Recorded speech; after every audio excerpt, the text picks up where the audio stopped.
After King Thanos revealed a giant statue of Lady Death, the comic cut to the next morning where Thanos was making the Cosmic Ghost Rider do the penance stare on him, expressing how beautiful it was. And King Thanos actually liked it so much that he would have it done every morning because it gave him flashbacks of all the terrible things he did, which he considered to be his fondest memories. King Thanos and young Thanos then met at the breakfast table where King Thanos explained that there was one being who thus far has been able to avoid him, and until it's dead, Lady Death couldn't be his. He then revealed that this being went by the Fallen One, and upon hearing this, Thanos grew frustrated, believing King Thanos brought him all this way just to fight some forgotten herald. So they began to argue for a bit, but then King Thanos stated that the Fallen One was on his way, so they needed to start preparing. After that, the Cosmic Ghost Rider stepped in, asking Thanos if he'd like to come with him to feed their dog, and surprisingly Thanos accepted the invitation, and after walking down a huge set of stairs, they made it to the bottom where it's actually revealed that Hulk is the pet that Ghost Rider was talking about. While he fed him, Ghost Rider said that they literally fed Steve Rogers to him a while back,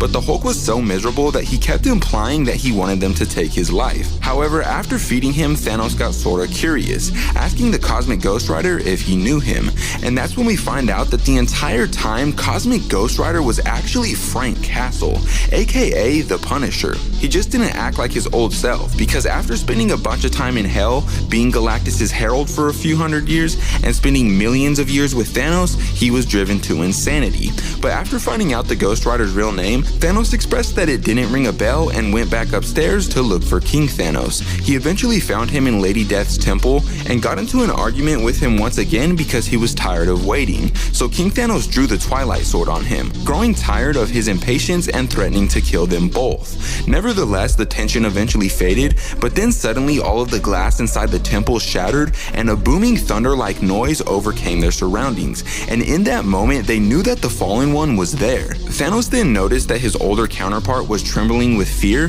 which angered him, but King Thanos stated that he wouldn't get it because he's never faced a foe like this before, and that's when it's revealed that the Fallen One is actually an amped up version of the Silver Surfer. But sadly, that's when our issue comes to an end, so if you want to see what happens in the next issue, let me know in the comments down below.